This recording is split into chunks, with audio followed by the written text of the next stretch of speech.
The annual Balikatan joint military exercises conclude on Friday after weeks of live fire drills and new weapons deployments.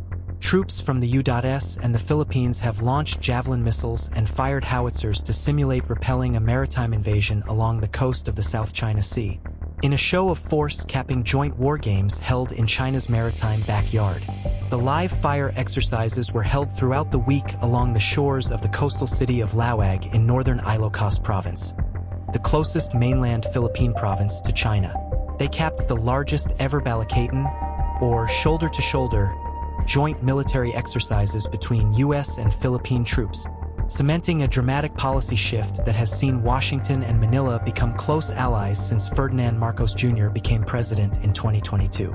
Tensions have risen amid multiple confrontations between Philippine vessels and the China Coast Guard in the South China Sea. China claims almost the entire area under its 9-dash line, which was rejected by an international tribunal in 2016.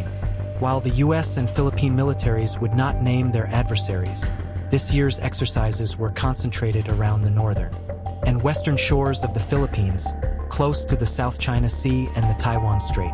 Parts of the drills were also staged in waters outside the Philippines' 19 kilometers territorial limit, and also outside Manila's exclusive economic zone, which extends for 200 nautical miles. The Philippines and U.S. have a shared vision of a free and open Indo-Pacific. It's grounded in the seeking of peaceful solutions. Make no mistake, if there can't be a peaceful solution, we have an obligation to our countries to train together.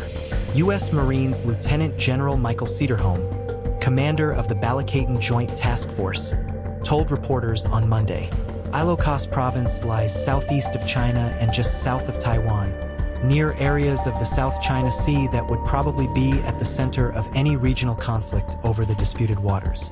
The U.S. and Philippine militaries fired missiles and used howitzer guns stationed along the shore to sink 5 platoons standing in for amphibious warships. In northern Batanes, an island province just south of Taiwan, U.S. and Philippine forces simulated the recapture of Ipiat, the country's northernmost municipality. The war games elicited a strong response from China, which managed to disrupt at least one live fire exercise in the South China Sea. The Chinese embassy in Manila did not respond to a request for comment from Al Jazeera. A Chinese warship and 2 other vessels were spotted near Ipiat as the exercises were held, the Philippine Coast Guard said on Wednesday. The ships left after the Coast Guard issued a challenge over the radio.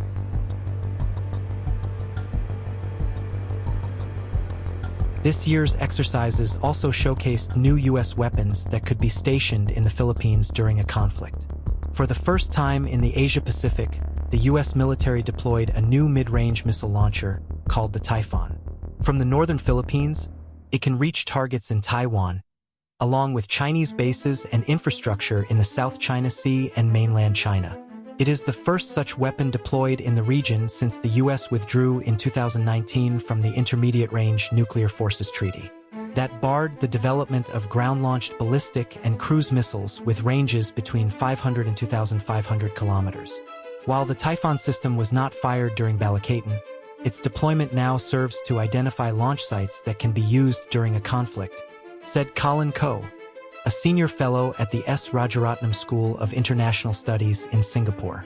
During wartime, all you need to do is just go straight to these launch sites, and you can set it up and fire immediately without further preparation, Koh said. The U.S. and Philippine militaries also used a hovercraft to land a HIMARS missile system on the western island of Palawan, close to contested areas of the South China Sea. Last year, the militaries tried and failed to land a HIMARS system at the main port of Batanes.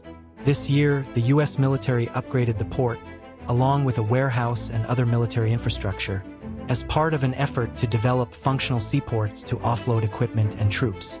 The longer you stay in the port, the more vulnerable you are, Koh said. When you are unloading all your equipment and your troops, that is when you are exposed essentially as a sitting duck.